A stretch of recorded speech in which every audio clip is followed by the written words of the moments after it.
Bonjour, je me présente pour commencer. Donc moi, je suis chercheuse en psychologie cognitive, chercheuse au CNRS dans un laboratoire qui se trouve à Marseille, sur le campus Saint-Charles, un laboratoire qui s'appelle le Centre de recherche en psychologie et neurosciences. Je me suis spécialisée depuis plus de 10 ans sur le mimétisme d'action d'un individu sur un autre. Et en l'occurrence, j'ai commencé par le chien sur l'humain, parce qu'il s'avère que le chien, dans une certaine mesure, bien suit le comportement de l'humain. Et en fait, je me suis rendu compte que je pouvais utiliser ce mécanisme d'imitation qui existe au sein d'une espèce sociale comme support, en fait, pour le changement de comportement. Donc c'est de ça dont je vais vous parler aujourd'hui. Donc c'est de l'apport des sciences cognitives au changement de comportement. Donc ce sont des données scientifiques que je vous présente, qui vont être vulgarisées, et comment on passe en fait finalement de l'inaction climatique à l'action climatique, donc des personnes. Vous verrez que ce propos va être essentiellement fondé pour l'aspect. Donc il y a un aspect frein au comportement, il y a un aspect levier au comportement, et dans l'aspect levier, ça va être en fait d'être démonstrateur d'action, mais aussi démonstrateur de produits finis, donc d'aménagement du territoire en l'occurrence pour ce qui peut nous concerner ici. Voilà, pour vous dire un petit peu comment va s'articuler cette conférence. Et vous allez voir aussi dans cette conférence, je vous préviens d'avance, il va y avoir un peu un roller coaster d'espoir et de désespoir. Des montagnes russes d'espoir et de désespoir. Je vais vous faire ça. Je préfère vous prévenir d'avance. Alors, voilà. On sortira avec l'espoir. Oui, je vais essayer. Tout d'abord, je voudrais commencer par une chose, c'est que en ce qui concerne finalement le changement de comportement et le changement de pratique qu'on voudrait voir et qui sont nécessaires pour faire face aux enjeux du dérèglement climatique, il est certain, et je tiens à le préciser dans un premier temps, c'est que à partir du moment où un État ou les États mettront en place, on va dire, une batterie d'outils pour soutenir justement le changement de pratique, il est évident que c'est la solution pour que tout se passe au mieux et au plus vite. Évidemment, donc c'est-à-dire plus les États s'y mettront et mettront des moyens, plus ça va changer vite. Néanmoins, en attendant que ça se passe, c'est un petit peu l'objet de cette conférence, qui de toute façon viendra également soutenir, une fois que ce sera enclenché, si ça s'enclenche, on va dire à grande échelle, ça viendra également soutenir ce que je vous présente là. Voilà, mais ça n'empêche qu'en attendant, il faut bien agir au niveau des territoires et au niveau individuel et collectif, au niveau local, sans forcément beaucoup de moyens. Voilà, c'est un petit peu ce dont il est question là. Alors, tout d'abord, donc finalement, en fait, globalement, on est face à une inaction climatique. Les changements de comportement ne sont pas encore complètement là, il y en a, c'est évident. Donc là, il va être question de vous présenter tout d'abord les freins à l'action climatique. Pourquoi ne change-t-on pas de comportement? Donc, de manière générale, il faut savoir que le contrat social est depuis longtemps est basé donc sur la combustion des énergies fossiles. Donc c'est vraiment notre fuel, le pétrole. Et donc ça fait que très souvent on dit ça bouge pas parce que nous serions drogués au pétrole, voire il y a un déni. Voilà. Donc c'est souvent ce qu'on entend, on va dire, dans les propos courants quotidiens, mais c'est pas. Voilà, on peut se poser la question si c'est vraiment ça. La science ne parle pas comme ça. Les sciences, on va dire comportementales au sens large, elles parlent plutôt de freins cognitifs à l'action climatique.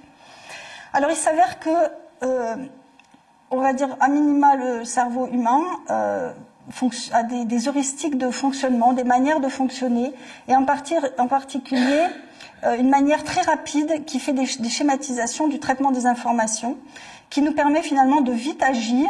Voilà, c'est de la simplification de perception des événements et d'action par derrière, qui sont souvent basées sur des habitudes. Et puis on a un deuxième système qui est plus lent, qui vient pour être plus rationnel, on va dire. Et donc, la plupart du temps, nous fonctionnons avec des systèmes qui simplifient en fait l'environnement et qui traitent, voilà. Et c'est ça qu'on appelle en fait finalement un biais cognitif. C'est ce qui fait qu'on va traiter l'information qui nous entoure de manière biaisée, souvent, et donc qui nous empêche en particulier de percevoir les faits. Alors les biais cognitifs, certains en ont peut-être déjà entendu parler. On a le biais cognitif de confirmation, c'est-à-dire qu'on va souvent rechercher des informations qui confirment déjà nos propres croyances. Donc si on est déjà convaincu du dérèglement climatique, ben on va chercher les mêmes, et si on ne l'est pas, ben on va chercher ceux qui indiquent qu'il n'y a pas de dérèglement climatique, par exemple, mais ça s'applique à plein d'autres registres. Concernant le dérèglement climatique, on a trois autres biais qui s'appliquent très souvent. C'est le fait que le dérèglement climatique, c'est pas pour maintenant, c'est pas pour ici et c'est pas pour nous ici. Voilà. Donc c'est les biais de temporalité, distance et sociale. Ensuite, il y a le biais d'inertie qui est très à l'œuvre pour la question de traiter le dérèglement climatique. C'est l'inertie, c'est-à-dire que on pense tout le temps que ça va nous coûter beaucoup plus d'énergie qu'en réalité. Ça fait que donc, nous avons une impuissance acquise et nous ne bougeons pas. Les humains ne bougent pas. Il y a également une aversion à la perte et au risque. On a tendance à éviter de devoir perdre la situation qui est confortable aujourd'hui. Donc de ne pas chercher, de ne pas vouloir perdre cette qualité de confort, etc. Pour un meilleur futur. Donc on privilégie toujours le présent par rapport au futur. On pense aussi souvent que nous on est plus forts que les autres de manière générale pour faire face à une situation qui arriverait. Et puis, donc ça c'est à titre individuel, mais finalement dans un système collectif, par exemple si on avait une campagne gouvernementale qui viserait à faire des taxes carbone, il faudrait, pour qu'elle soit acceptée par tout le monde, il faudrait que cette taxe carbone en fait soit proportionnelle finalement aux revenus et finalement aussi à la quantité qu'on carbone soi-même, et qu'on voit les bénéfices de la taxe qu'on a payée. C'est-à-dire, ok, on veut bien donner, mais il faut qu'on voit le résultat direct et qu'il soit proportionnel. Voilà. Donc on fait des comptes quoi. Finalement, je te donne, tu me donnes. Voilà. Donc ça c'est là, ce biais-là est là. Donc voilà, il y a beaucoup de biais en fait cognitifs qui viennent en fait finalement biaiser notre perception des faits. Comment vous traduiriez mental accounting ? De trouver quelque chose d'équilibré en termes de je te donne autant que tu me donnes quoi. Enfin, c'est un équilibre en fait dans l'échange finalement. C'est un deal, voilà, c'est un deal. Il faut faire un deal équilibré en fait. On veut. C'est un deal dans une temporalité. Voilà, c'est ça, exactement. Oui. J'ai pas prévu de le transmettre pour le moment, mais on va voir ça, je sais pas. On en reparlera. Ouais. Donc en fait, de manière générale, finalement, on a un système de traitement de l'information qui est biaisé, et donc on a beau avoir quand on a des nouvelles informations qui nous arrivent, on va pas arriver à les traiter comme elles sont en fait. Voilà. C'est ça les biais cognitifs nous empêchent de voir la réalité telle qu'elle est, modulo ce qu'on peut traiter comme réalité partagée comme réalité. Un autre frein, donc, c'est l'amnésie environnementale. Donc, celui-là, il est fondé sur le fait que on ne connaît pas comment était la situation la situation environnementale de nos ancêtres. Ou des générations précédentes. Donc, par exemple, les jeunes aujourd'hui n'ont pas connu, on va dire, les insectes sur les pare-brises de voitures quand on a parcouru plusieurs centaines de kilomètres. Et voilà, donc ça montre en fait des changements dans l'environnement. Et donc, ça fait que finalement, se perdurent ces dégradations, on va dire, de dizaines d'années en dizaines d'années. Un autre frein cognitif pour passer à l'action, c'est l'injonction paradoxale. On va vous dire faites du vélo, mais il n'y a pas de piste cyclable ou il n'y a pas de vélo déjà alloué. Et une ville pas adaptée. Donc c'est bien, mais voilà, il faut aussi des apports techniques pour pouvoir aussi changer de comportement. C'est-à-dire il y a des ressources qui sont nécessaires dans certains cas pour changer de comportement. Des ressources sont nécessaires. Alors ça, c'est vraiment les biais, voilà, qui empêchent les freins à l'action, au passage à l'action. Et puis on a des aspects qui sont des impasses ou qui ont des effets très faibles pour le passage sur le passage à l'action. Alors on a par exemple les nudges. Alors les nudges, c'est par exemple, vous avez une poubelle de tri, on va mettre des petits pas verts qui vous amènent au sol, voilà, des petites marques qui vont vous amener à la poubelle pour amener vos déchets. Donc il peut y avoir différentes situations comme ça. C'est pareil, par exemple, pour faire le tri dans les cantines avec des repères à suivre. Donc l'inconvénient, c'est que en fait votre comportement il est très localisé. Il est localisé là, mais il ne va pas se généraliser quoi. Une fois que vous n'avez pas forcément en fait généralisé à d'autres situations le fait de faire du tri. Donc les nudges ont une portée limitée. Alors, certains indiquent que les informations ou des événements traumatisants pourraient faire changer de comportement, et à ce jour, en fait, c'est pas le cas. Donc voilà, ça fait partie des impasses. Ça ne fait pas changer de comportement de connaître forcément des événements traumatisants dans des catastrophes, etc. Ne fait pas changer de comportement, connaître ce qui s'est passé à la Roya ou ce qui se passe au Canada, les feux, etc. ne fait pas changer de comportement, ni les locaux forcément, ni au-delà. Donc typiquement, une étude de 2024 qui a montré qu'entendre des messages négatifs diminuait le don d'argent pour planter des arbres. Et donc tout se passe comme si le poids de la tâche en fait devenait écrasante avec des messages négatifs en fait. Mais en revanche, ce qui se passe, c'est que ce genre de messages vont être transmis là on va se l'envoyer par WhatsApp, etc. Donc voilà. Mais ça n'a pas d'effet en fait, notamment sur le don d'argent. Voilà, des messages négatifs qui feraient peur, quoi, en fait. Des informations ou de la sensibilisation sur les risques, pareil, sont des impasses, ont des effets très faibles pour le changement de comportement qu'on attend. En revanche, préciser un danger spécifique, là par contre ça va faire changer le comportement des personnes. Donc par exemple de dire il y a un risque de chute de pierre ou un risque d'effondrement de la falaise, etc. Donc là les gens, il faut qu'il soit bien spécifié le risque en fait. Mais par exemple quand on dit avec le dérèglement climatique, il y a un risque d'augmentation de la fréquence et de la force des événements climatiques extrêmes, c'est large, c'est incompréhensible dans notre mode de fonctionnement d'humain en fait. C'est trop large pour être utilisable en fait. Pour faire quoi derrière? Qu'est-ce que je fais de ça? Voilà, c'est trop large en fait pour être instancié après en termes de comportement. Voilà, donc il y a en fait ces informations-là en fait contribuent très peu en fait à motiver un passage à l'action, donc à changer de comportement pour avoir des gestes décarbonés ou s'adapter. On a encore un autre registre et donc on les connaît, c'est-à-dire c'est fournir des informations sensibilisées en fait sur les solutions en soi, ou des solutions techniques, donc par exemple ne plus prendre l'avion, prendre le train. Ne pas déforester, donc il y a le plan de transformation de l'économie française par le Shift Project, ou les solutions fondées par la nature, les solutions fondées sur... voilà.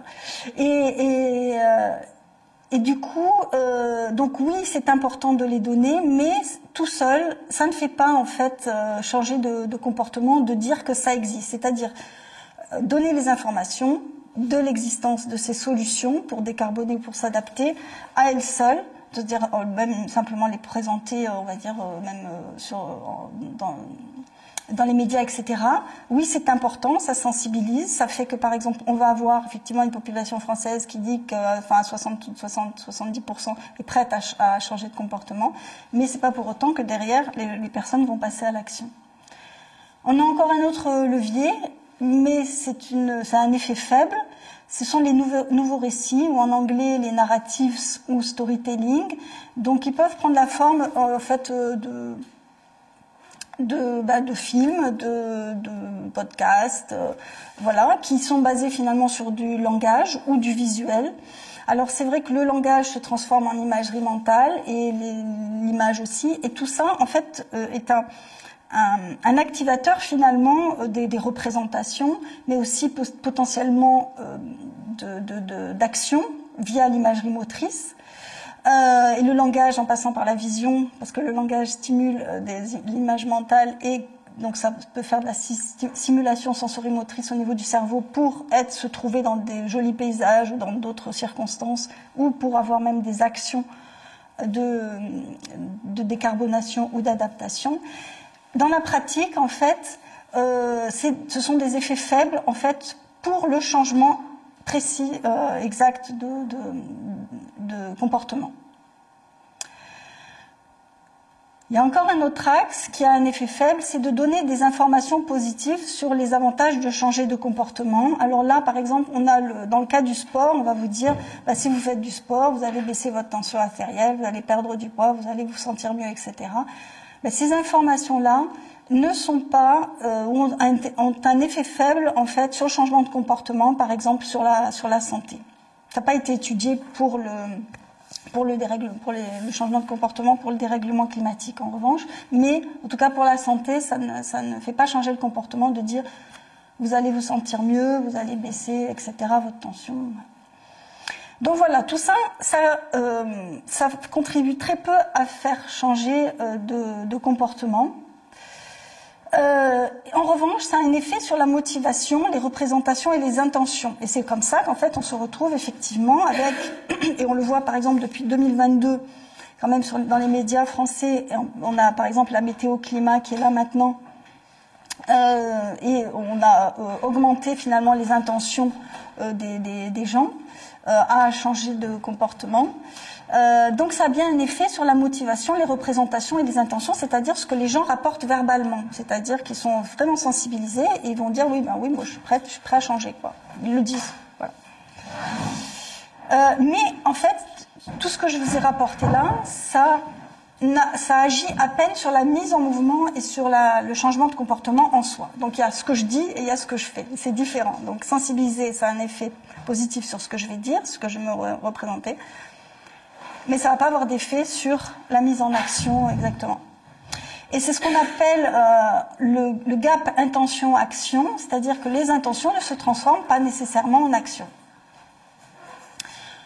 Donc on a une apparente irrationalité des comportements face aux risques climatiques, c'est pour ça qu'on parle de déni ou de drogué au pétrole, puisque c'est vrai qu'on est sensibilisé maintenant, ça passe quand même partout, et finalement on se rend compte que le passage à l'action, même au niveau individuel, est assez mineur, donc on pourrait se dire oui, on est très sensibilisé, et donc c'est quoi, les humains sont irrationnels, donc on a une apparente irrationalité, et donc voilà pourquoi on peut expliquer cette énigme, ça explique en fait l'inaction climatique, c'est-à-dire oui, on est sensibilisé, oui, on rapporte que on est prêt à, on le dit verbalement, on dit mais on ne fait pas.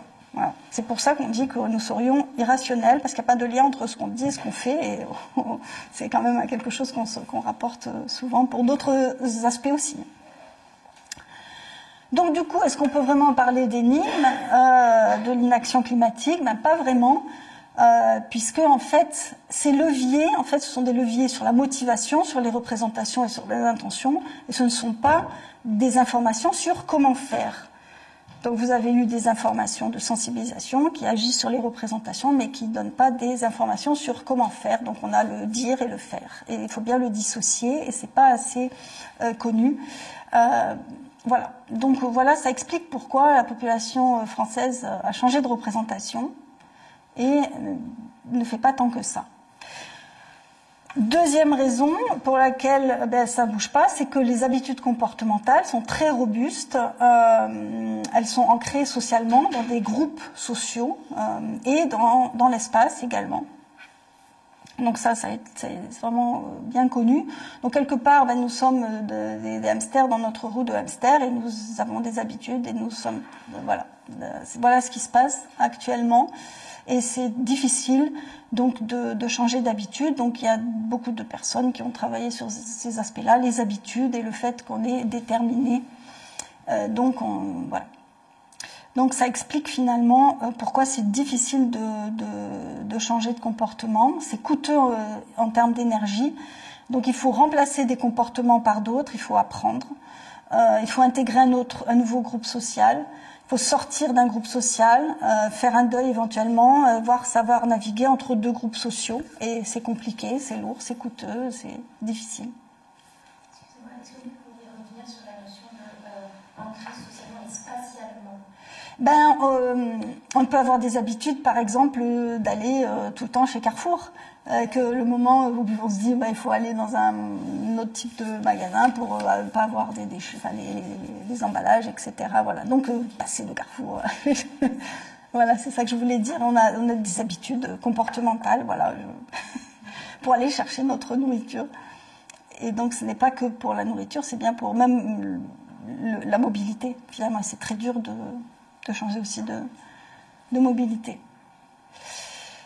Donc on a des informations qui sont fournies. Finalement, on a un consensus donc sur les observations et sur les alertes. On est tous d'accord que ces alertes sont là. Il y a des risques, il y a des dangers. Ils nous ont été donnés par les scientifiques, par le GIEC.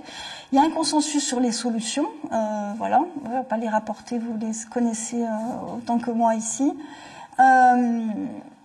Donc il y a des leviers cognitifs à l'action qui vont porter sur les informations, c'est-à-dire les risques et les dangers et les solutions sont nécessaires. Il est nécessaire de les connaître. Ce sont des leviers qui vont jouer sur les intentions, les représentations. Ils vont en partie participer au changement de comportement, mais ils ne sont pas suffisants. Et donc l'idée, il y a d'autres en fait leviers. Ils portent en fait sur le savoir-faire, et c'est vraiment autre chose, un autre niveau de levier que de donner des informations sur comment faire et quoi faire. Et donc ceux-là, ils vont jouer sur le changement de comportement. Donc, changer de pratique, c'est très difficile, et on peut reparler, par exemple, du comportement de fumer. Par exemple, c'est très difficile d'arrêter. On a vu que présenter des informations de danger, de santé, comme ce qu'il y a les photos sur les paquets de cigarettes, c'est pas tant ça qui fait arrêter. C'est pas ça qui a fait arrêter. En l'occurrence, à ma connaissance, pour la cigarette, ça a été le levier pour beaucoup financier. Je crois que c'est parce que les paquets de cigarettes ont pris un grand coup financier. Et puis finalement, après, on va avoir le sucre, les sucres cachés dans l'alimentation préparée. Donc tout ça, c'est très difficile en fait de changer de comportement de manière générale. Ceux qui s'y sont frottés, voilà, ça peut être un arrachement physiologique, physique en fait, de changer de comportement. Mais bonne nouvelle, ce n'est pas nouveau. Oui, notre cerveau nous permet de changer de comportement. Donc, par exemple, si on part en vacances dans une toute autre culture, en l'espace d'une semaine, on peut avoir appris à se nourrir complètement différemment, à prendre des nouveaux transports, même à interagir socialement différemment, parce que la culture est différente. On peut apprendre par imitation, justement, à s'intégrer, à changer très rapidement de culture. Donc, ce genre de choses, donc ça donne de l'espoir. Donc là, je vous remonte. Voilà, on sort de la déprime. Et puis, un autre exemple qui est proche de nous, c'est ce qu'on peut voir en particulier à travers les associations d'aide aux personnes diabétiques, qui donc vont commencer par vous faire un stage de... Alors en fait, moi j'ai eu la chance d'avoir mon papa qui n'a pas voulu le faire, le stage. Du coup, j'ai dit, est-ce que je peux le faire? On a accepté que je le fasse. Et du coup, il commence par vous expliquer les risques, en fait, neuropathie, etc., et autres joyeusetés. Et puis ensuite, on vous dit, en fait, le diabète de type 2 est réversible, mais il va falloir manger comme ça. Voilà. Donc les risques et la solution. Voilà. Et entre-temps, comment on fait? Et ben alors, donc on vous explique qu'il va falloir complètement changer votre régime alimentaire, voilà, changer complètement d'ingrédients et de cuisine. Donc c'est vraiment un changement culturel énorme, quoi, en fait. Et donc on vous explique qu'est-ce que vous allez manger. Donc en fait, on va acheter en groupe. La stratégie, c'est d'aller acheter en groupe, ensemble, dans des magasins, d'apprendre de nouvelles recettes, de les faire ensemble, de manger ensemble, de participer, voilà. Et que ce soit joyeux et positif. Et non seulement ça, mais après, pour la réimporter à la maison en famille, c'est difficile. Donc il va falloir en fait importer la famille dans ce genre de repas collectif et convertir en fait la famille à de nouvelles pratiques. Parce que sinon, on ne peut pas avoir un régime particulier dans une famille qui a un tout autre régime alimentaire, c'est impossible. Donc, on est obligé de convertir en fait le restant. Donc voilà, parce que les habitudes alimentaires sont ancrées dans un groupe social pour le coup. Voilà. Donc voilà le genre de. Mais finalement, c'est un changement culturel, comme aller finalement en vacances dans un autre groupe et d'apprendre de nouvelles pratiques. C'est ni plus ni moins. Donc, tout autant qu'on se sclérose dans des habitudes comportementales, eh ben notre cerveau peut apprendre de nouveaux comportements. Le cerveau est plastique, il apprend. Donc voilà, ça c'est l'espoir, c'est que c'est réversible, mais c'est réversible donc dans certaines conditions finalement. Et on peut le voir, ça peut être à l'occasion d'un changement d'endroit ou dans un nouveau groupe social ou de faire changer en fait tout un groupe à la fois. Donc, on va avancer dans le changement de comportement. Donc, pour changer de comportement, il y a à la fois un changement, on va dire, au niveau individuel et à un niveau global d'un système, et que l'un ne va pas sans l'autre. Donc, il y a eu des changements massifs à des grandes échelles. Donc, par exemple, il y a eu une ceinture verte qui est en cours de construction, même si c'est un peu lent en Afrique. Donc ça a été, c'est possible dans l'absolu. En positif aussi, mais ça va rejoindre finalement comme un autre espoir. Mais là, c'est au niveau des États, hein, ça a été le travail qui a été fait sur la couche d'ozone. Donc vous voyez bien combien on a pu une fois sur la planète faire un travail. Voilà, mais grâce à la connexion de tous les États. Donc quelque part, il faudrait viser ça, mais. Donc changer de comportement, on va dire finalement, donc on revient au niveau local, au niveau des territoires. Donc si on prend le cas par exemple de l'isolation des bâtiments, même ça c'est très compliqué. Vous allez voir que cette situation d'isoler les bâtiments, comme ce qu'on peut connaître nous là avec les incitations à refaire les fenêtres, etc., les chauffages, c'est compliqué. Voilà, pour en fait, on va dire décarboner et faire des économies d'énergie, vous voyez un peu tous les acteurs qu'il y a. Alors, on rentre pas dans le détail, mais vous voyez, il y a de nombreux acteurs. Alors, comme acteurs, vous allez avoir, par exemple, les associations je vais essayer de mettre ma souris là. Des associations de locataires, il y a des associations de propriétaires, des banques. Voilà, donc ça, je les ai entourés. En fait, ça, ce sont les grands acteurs, le gouvernement. Voilà, donc il y a des acteurs. Ensuite, il y a des comportements. Alors, dans les comportements, vous pourrez avoir donné, par exemple, une source de financement, donc des prêts, des prêts pas chers, en fait. Voilà, donc ça, c'est les comportements qui peuvent être promus. Et on peut avoir des influences sur les comportements. Donc, par exemple, vous allez avoir le bouche à oreille. Le bouche à oreille, par exemple, vous demandez quel prestataire vous allez prendre pour changer vos fenêtres. Voilà, donc ça marche pareil. Et toi, voisin, qu'est-ce que tu as, quel prestataire as-tu pris? Donc, vous voyez que c'est hyper complexe pour ne serait-ce que mieux isoler finalement et puis faire des économies de gaz à effet de serre au sein des bâtiments. C'est hyper complexe. C'est hyper complexe. Donc, le changement de comportement, donc c'est une thématique qui fait partie finalement de la recherche-action et des interventions sur le terrain, qui relève en fait de la psychologie cognitive, de plusieurs disciplines, la psychologie sociale, la sociologie, l'anthropologie, l'économie, psychologie de la santé. Et donc, ce sont des interventions qui visent à modifier les comportements. Donc, il y a des opérations de changement de comportement, des interventions qui se font sur le terrain. Et donc ces interventions sont des ensembles coordonnés d'activités qui visent à amener les individus ou une population à se comporter différemment qu'elle ne le ferait s'il n'y avait pas cette intervention-là. Donc il y a des interventions qui sont menées sur les territoires, ou dans par exemple des hôpitaux, s'il y a un changement de procédure d'hygiène des mains ou d'autres choses. Donc ça se fait, ça se pratique, on les voit pas, mais ça se pratique.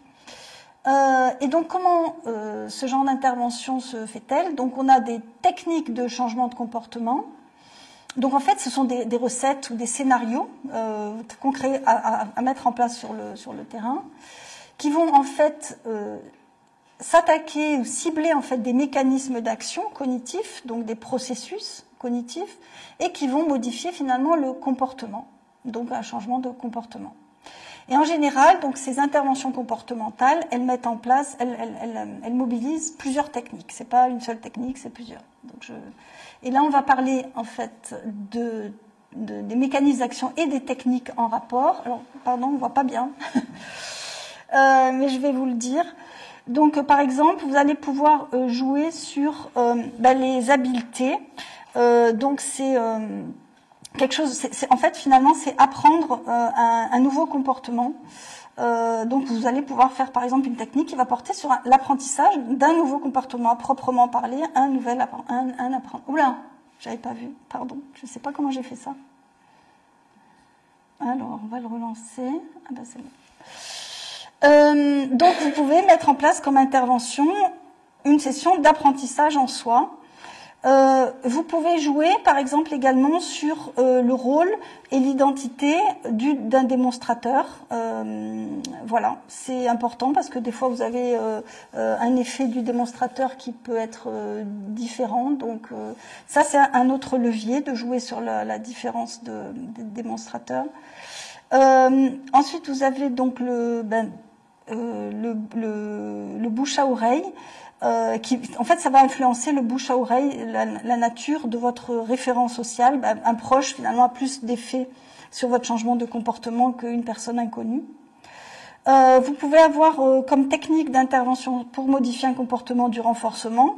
Donc, ça peut être un bonus, qu'il soit financier ou autre. Renforcement positif, négatif, ça vient de la littérature, en particulier d'apprentissage chez l'animal. Vous pouvez avoir donner en fait des ressources dans l'environnement, c'est-à-dire changer l'environnement et qui vous pourvoit de nouvelles ressources. Et finalement, les pistes cyclables et l'accès à des vélos en location, c'est vraiment l'exemple typique. Vous pouvez avoir l'influence sociale, en fait, en particulier par mimétisme. Démontrer en fait une personne qui fait une action, derrière vous allez la suivre. Vous avez aussi les émotions, mettre des émotions qui peuvent être soit négatives, donc avoir un peu peur mobilise très peu, mais un peu quand même, c'est-à-dire c'est quand même une motivation. Et avoir des expériences ou des émotions positives au cours de la démonstration d'une nouvelle activité, par exemple, c'est également en fait un levier d'avoir des émotions positives. C'est du renforcement finalement positif également. Vous avez les normes, c'est finalement se servir des comportements qui sont présentés à un endroit. Par exemple, vous pouvez dire tiens, dans le quartier à côté, ils ont fait, je sais pas, du compost. Voilà, le quartier d'à côté, par comparaison sociale, en fait, souvent les humains vont vouloir la même chose. Donc ça, c'est l'utilisation des normes. Ça peut passer aussi par finalement par les politiques publiques qui pourraient aussi insuffler des normes comportementales. On a les valeurs aussi. C'est bien de faire ça, ou ça aide de faire ça, ou ça décarbone de faire ça. Donc soutenir une valeur, c'est un levier en fait. Enfin, en tout cas, ça contribue avec d'autres. Et donner des indices comportementaux pour changer de comportement de type nudge, ce que je vous ai évoqué.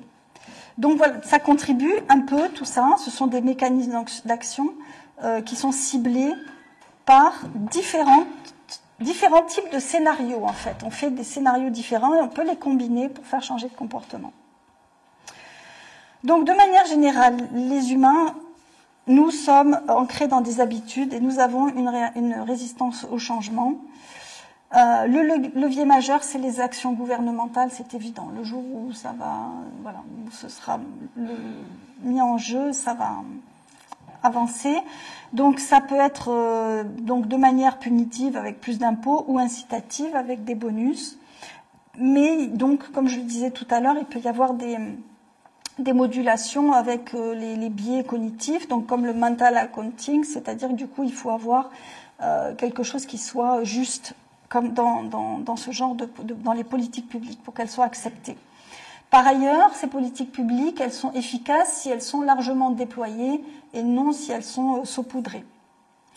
Ensuite, au niveau local, alors on a en ce moment donc les nouveaux récits, la sensibilisation, les ateliers de concertation, l'accompagnement, qui sont donc en cours dans certains cas, qui sont fondés finalement sur des ateliers et fondés sur un certain nombre de principes.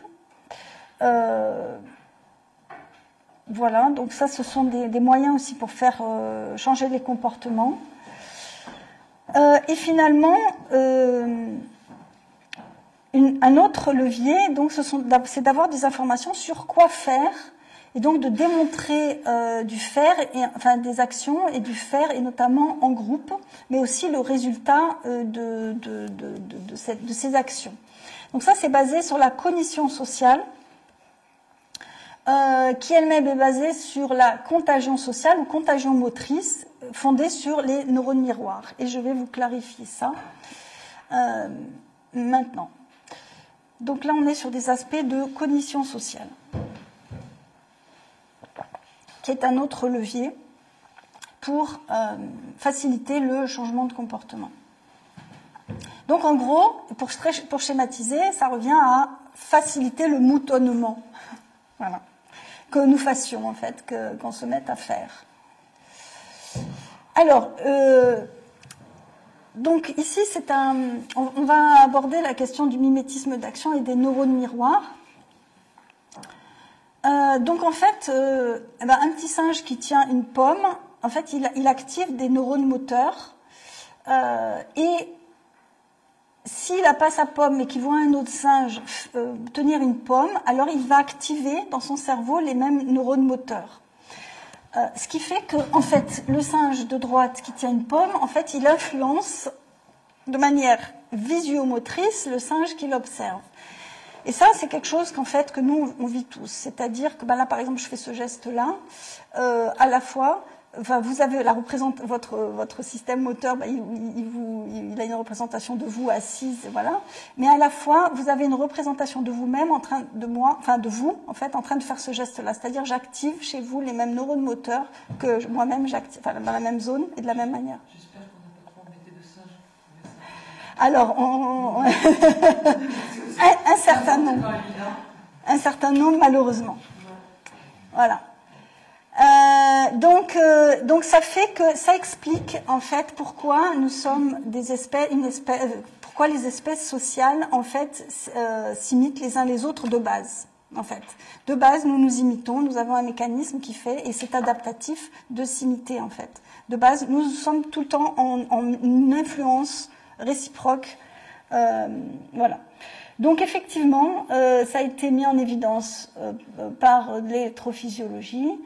Et donc, ces neurones moteurs, eh bien, ils ont le même pattern de réponse que quand le singe, en fait, voit un humain faire une action, ou lui-même quand le singe fait cette action-là.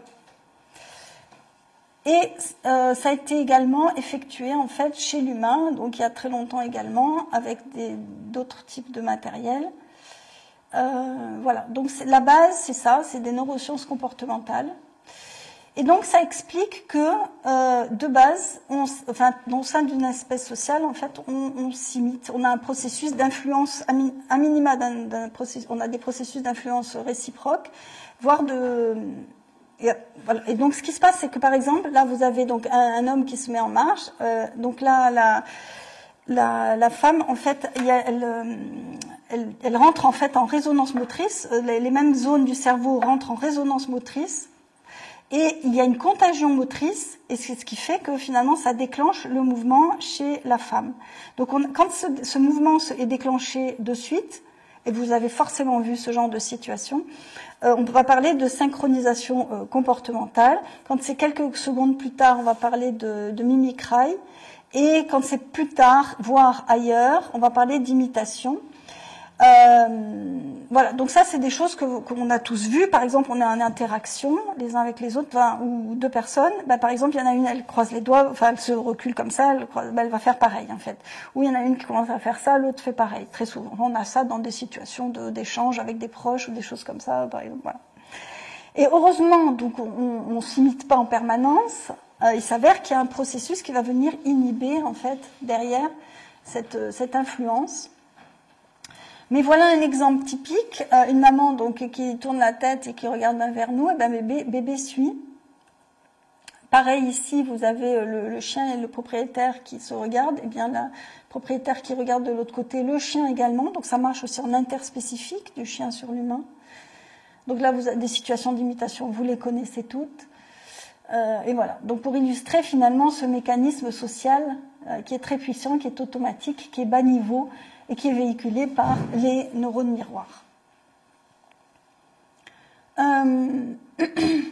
Donc, on le trouve dans de très nombreuses espèces, rongeurs, singes, primates non humains, primates humains, oiseaux, etc. Et donc, avec une doctorante, nous avons réalisé un livre qui porte justement sur pourquoi les individus s'imitent, et les facteurs qui modulent finalement ces imitations. Mais heureusement, on ne s'imite pas. Il y a un processus d'inhibition qui peut venir moduler ces inhibitions, ces activations, sinon on ferait tous la même chose, et ce qui ne serait pas pertinent. C'est pertinent à certains moments de faire tous pareil, et il y a des moments, non. Voilà. Mais à certains moments, c'est pertinent.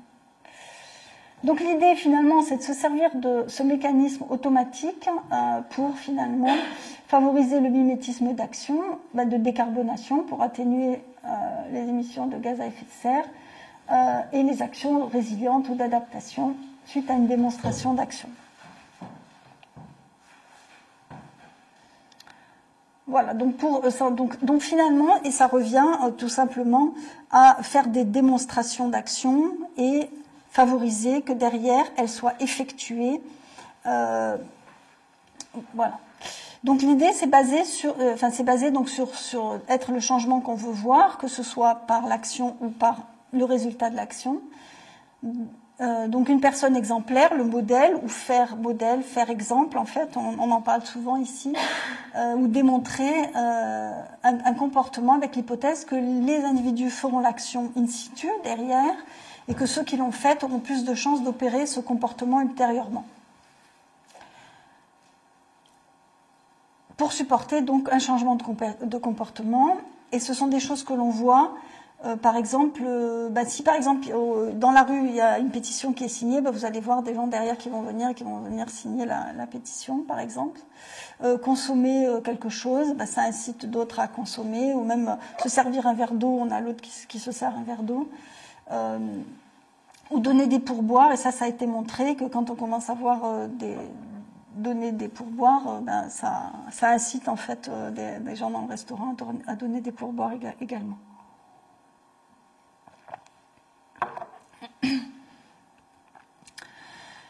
Donc il y a eu beaucoup d'expériences qui ont été faites, en particulier sur des comportements de type on va dire tri des déchets, manger moins carné, etc. Et donc, par exemple, si on démontre à des observateurs quoi acheter et à cuisiner végétarien, et ça revient à l'histoire des associations pour lutter contre le diabète, on diminue notre consommation de viande. Donc, si on va vraiment acheter avec d'autres et on montre quoi acheter et qu'on cuisine, ça diminue la consommation de viande. Il y a des facteurs qui vont moduler justement l'effet d'une démonstration sur un observateur. typiquement, plus le démonstrateur est proche de soi, plus on va limiter. En fait, comme s'il y avait, plus on est impacté au niveau visuel, finalement, plus ça va nous impacter après pour faire. Donc ça a été montré, que la distance avait un effet sur la mise en action de l'autre. Plus le démonstrateur est connu, familier, et auquel on est affilié, plus on va limiter. Il y a un effet aussi du leadership. Alors le leadership peut être de différentes natures, bien entendu. Et puis le leadership va de différents types, va marcher différemment selon les situations. On peut avoir aussi, par exemple, un effet de la manière dont sont positionnés finalement des démonstrateurs sur le fait qu'on va le suivre ou pas, et également de la taille d'un groupe, en fait, sur le fait qu'on va suivre finalement le nombre de démonstrateurs, peut affecter en fait le fait qu'on va le suivre ou pas. Donc, par exemple, le nombre de démonstrateurs. Donc, si on voit 2 démonstrateurs, c'est bien plus efficace qu'un seul. Donc, ça a été montré pour faire des économies d'électricité, pour éteindre des lumières, ou pour le compostage. Pour les déchets aussi, donc à partir du moment où on voit plus de 4 personnes commencer à mettre les déchets, on va dire, dans les poubelles, ça a un effet sur des observateurs, mais avant, ça n'a pas d'effet. Oui. Est-ce que ça, c'est simultané? Par exemple, 2 démonstrateurs doivent être là dans la même pièce, ou est-ce que c'est à 2? Non, c'est ensemble. C'est-à-dire, on va comparer, par exemple, un groupe de personnes avec un démonstrateur, et plus tard, ou un nouveau groupe avec 2 démonstrateurs. Voilà. Non, c'est... Oui, complètement. Complètement. C'est pas alors ça, ce serait le nombre de démonstrations. Voilà, c'est pas le nombre de démonstrateurs, mais ce serait de tester le nombre de démonstrations.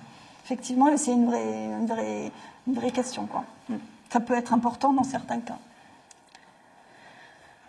On peut se poser la question, par exemple, de l'importance du nombre de participants initiaux. Et donc ça, par exemple, c'est vrai que ça marche. Par exemple, si on voit un restaurant où il y a beaucoup de personnes, en fait, quand même, on a déjà tous expérimenté que on imite, on y va aussi, plutôt que de voir quand on voit un restaurant où il y a pas grand monde, quoi. Une chose que moi j'aimerais bien tester, c'est le nombre de complices parmi les participants. C'est-à-dire, oui, on a un démonstrateur, mais par exemple, admettons qu'on a un groupe de 10 personnes.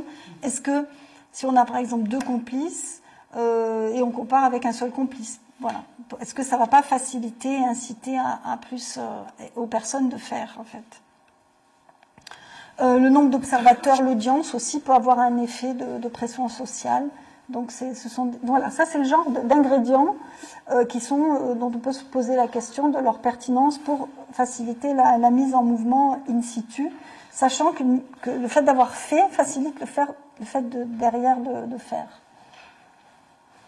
Alors, il y a eu beaucoup d'études qui ont été faites, par exemple, de démontrer des informations, faire une démonstration d'action, et je vais parler là au sens large, démontrer une nouvelle action qu'on voudrait qu'elle se propage, on souhaiterait qu'elle se propage, accompagnée de présentation d'informations verbales sur les risques environnementaux, vous comprenez, les objectifs, c'est-à-dire on veut par exemple absolument diminuer la consommation électrique, des informations et aussi, donc non seulement démontrer visuellement, mais donner des informations sur les actions. Par exemple, il va falloir que vous activiez l'interrupteur de telle manière ou de telle manière.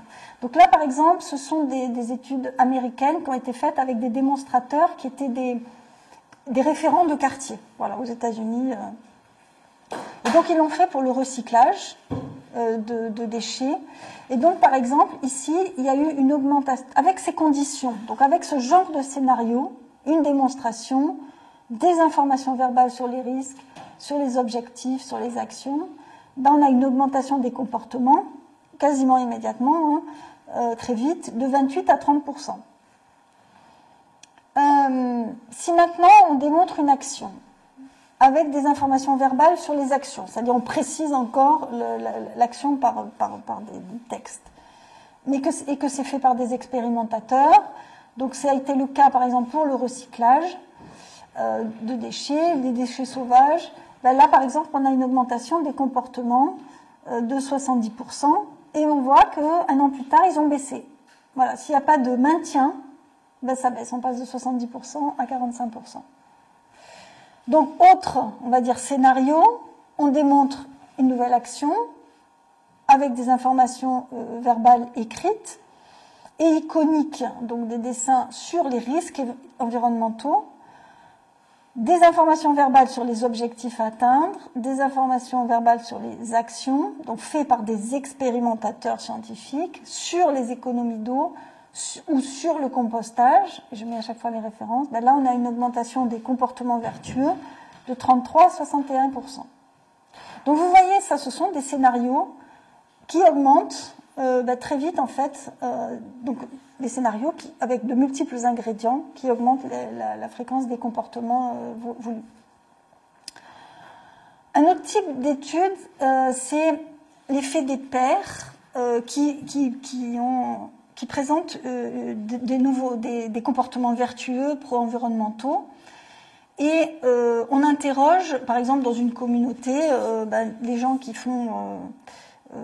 par exemple, il y a un certain nombre de personnes qui font du vélo, et on interroge les autres, et vous, est-ce que vous faites du vélo donc, par exemple, c'est le domaine du transport. Eh bien là, on voit que... il y a une propagation, enfin entre un temps t et un temps plus lointain, bien il y a une propagation de 50 à 85% des comportements, ce qui est beaucoup. En fait, il y a vraiment une contagion en fait au sein d'une communauté. À partir du moment où des gestes pro-environnementaux sont mis en place, ça se propage, pas simplement contagion entre pairs. Là, par exemple, c'était des observations où les participants n'étaient pas informés d'une intervention, et dans ce cas-là, on augmentait la visibilité et la variété des plats végétariens. Eh bien, ça diminue la consommation de viande. Pareil, s'il y a des personnes qui font, qui ont des comportements vertueux,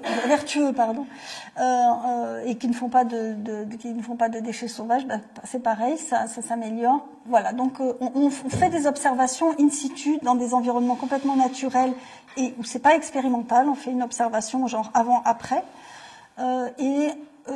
Pareil, par exemple, les panneaux photovoltaïques. Ça, c'était aux États-Unis à un moment donné où il y avait une crise pétrolière. Donc, ils ont commencé à mettre des panneaux photovoltaïques. Et le fait de voir, en fait, ça a contagionné, ça s'est développé terriblement. Voilà. Donc, il y a ces contagions qui se font à partir du moment où c'est visible, c'est-à-dire où le résultat d'une action qu'on veut, en fait, est rendu visible. Alors, ça se propage. Voilà, et on peut avoir donc une propagation de 78 à 150%, donc ce qui peut être assez important. On a un autre mécanisme qu'on peut activer, c'est la comparaison sociale, et ça, l'humain est très fort à ça. Donc, en fait, de manière générale, les humains, on a des comportements majoritaires dans des registres, et on parle donc de normes sociales. Et typiquement, l'hypothèse, c'est que apprendre que nos proches, par exemple, consomment végé ou vont au travail à vélo, pour nous, ça va être une source de motivation pour soi-même changer de comportement. Et le genre d'interventions qui sont faites, ça va être celle-ci, c'est d'utiliser finalement, alors on appelle ça la norme sociale injonctive. Donc c'est associé à ce que la société approuve. Voilà, donc quand c'est allumé, il faut éteindre. Ou là, c'est 83% des personnes éteignent la lumière en sortant de leur pièce. On peut faire aussi des interventions en fait dynamiques. De 90 à 2023, 30% de la population française est passée au compost, par exemple. Donc là, ça permet de mettre une dynamique, et ça, c'est quelque chose qui est utilisé. Alors en revanche, ces genres d'intervention n'est pas prouvé. Et ce qu'on me propose, c'est souvent d'associer ce genre d'intervention et de la combiner en fait avec d'autres types d'interventions dont j'ai pu parler précédemment. Voilà, donc ça par exemple, c'est un... En fait, voilà, changer de comportement, en fait, c'est très compliqué, c'est très lourd. Et donc, voilà, le genre d'articles qui sortent, qui disent que vraiment, pour changer de comportement et par rapport aux questions des enjeux climatiques, les consommateurs ont vraiment besoin de soutien. C'est dur de changer de comportement. C'est très dur de changer de comportement petit à petit, tant que finalement un groupe n'a pas complètement changé. Et finalement, la meilleure façon de changer de comportement, c'est d'être déjà en immersion dans un groupe. Ce que je disais au tout début, c'est que quand on part en vacances, qu'on est immergé dans une nouvelle culture, on le change et c'est même pas un problème. Mais changer de comportement quand peu de gens font ces nouveaux comportements, c'est plus difficile. Donc, ce qui enclenche bien le changement de comportement, c'est les interventions financières. Le problème, c'est que quand elles s'arrêtent, le comportement va s'arrêter. Et finalement, l'autre bon levier, c'est la cognition sociale. Et c'est ce que j'ai pu vous indiquer préalablement, c'est-à-dire on peut avoir la comparaison sociale. Moi, je veux faire comme l'autre. Ça peut être un comportement rationnel, mais aussi ça peut être finalement... ça peut ne pas l'être rationnel, ça peut être passé finalement par le mimétisme d'action, quoi. Parce que la cognition sociale, elle peut passer à la fois par le mimétisme d'action, en termes d'action, j'ai vu et je fais derrière, mais également par le fait d'avoir vu le résultat et de souhaiter finalement le même résultat pour soi.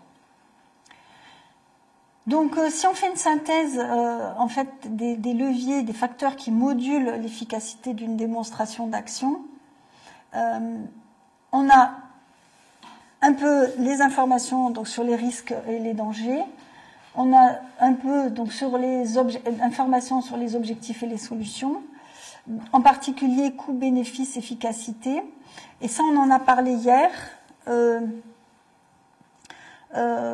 Effectivement, par exemple, à travers l'évaluation des solutions qui sont proposées. Et c'est important aussi de donner cette notion de l'efficacité des solutions. Par exemple, je sais que par exemple j'avais participé c'était la journée de l'eau mondiale de l'eau en 2023 où il était question de désimperméabilisation des sols, des sols en ville. Et se poser la question de l'efficacité. Finalement, on proposait ça comme une solution, mais l'efficacité, et notamment, est-ce qu'il va y avoir des effets sur ma cave? Est-ce que ça va bien percoler? Est-ce que effectivement on va bien rafraîchir en désimperméabilisant les sols en ville? Finalement, ces informations sont nécessaires aussi, mais pas suffisantes pour faire changer les comportements et faire en sorte que les personnes l'adoptent. La durée de mise en place de la solution aussi, c'est important de la connaître. Finalement, c'est le coût. L'accessibilité des ressources, donc ça c'est toujours, par exemple, il faut des pistes à vélo et des vélos pour se mettre à faire du vélo, à la base. Déjà des pistes. Les comportements sont modulés par des facteurs sociaux que j'ai pu vous indiquer, par des émotions positives, par des contextes coopératifs, potentiellement par des expériences préalables, qu'elles soient réelles ou des simulations d'action, comme des simulations, on va dire finalement, ça peut passer par les narratives, les nouveaux récits, ou d'avoir commencé à faire des comportements du même ordre. L'engagement aussi, c'est un facteur qui est assez puissant pour s'ajouter donc comme ingrédient supplémentaire. Et finalement, les deux, il y a aussi rendre visible le résultat des actions, donc pour stimuler de vouloir pareil. Et ça, on en a parlé hier. Et finalement, on peut avoir des démonstrateurs aussi bien en milieu rural, si on parle de l'hydrologie régénérative, ici dans les fermes, et donc les agriculteurs ont des lieux pour pouvoir voir ce qui s'est fait, mais on pourrait avoir également finalement des démonstrateurs et que les démonstrateurs viennent aux personnes et pas que les personnes viennent aux démonstrateurs, pour faciliter aussi. Donc finalement, les deux, on va dire, leviers qui sont assez automatiques, c'est de rendre visible la solution, voilà, visuelle, vouloir pareil par comparaison sociale, et puis parce que ça marche, il faut avoir montré aussi que ça marchait, c'est-à-dire là, on est là, mais effectivement participer aussi à avoir fait, pour se rendre compte finalement du rapport coût-bénéfice, efficacité, et finalement les watts qu'il faut déployer pour mettre en place ces actions, parce que c'est important d'avoir une notion de l'aspect procédural et de l'énergie qui est à déployer pour qu'elle puisse se mettre en place. Donc voilà un peu, en gros, les ingrédients, sachant que la littérature montre que chaque situation est différente, c'est-à-dire il faut après trouver la dose de chacun de ces ingrédients à pouvoir en fait et il faut la trouver. Voilà. Mais en gros, ça c'est les grandes catégories finalement d'ingrédients à mettre en place. Pour déclencher, finalement, pour maintenir, parce que souvent, il faut, une fois qu'on a déclenché, il faut encore des conditions de maintien pour que ça perdure. Donc là, à droite, donc ce sont les modulateurs finalement sociaux, tout ce qui se fait de manière sociale. Ça, c'est du non social. J'ai mis cette flèche. Ensuite, alors, les flèches n'apparaissent pas, mais c'est vous avez le fait de rendre visible, c'est un autre facteur.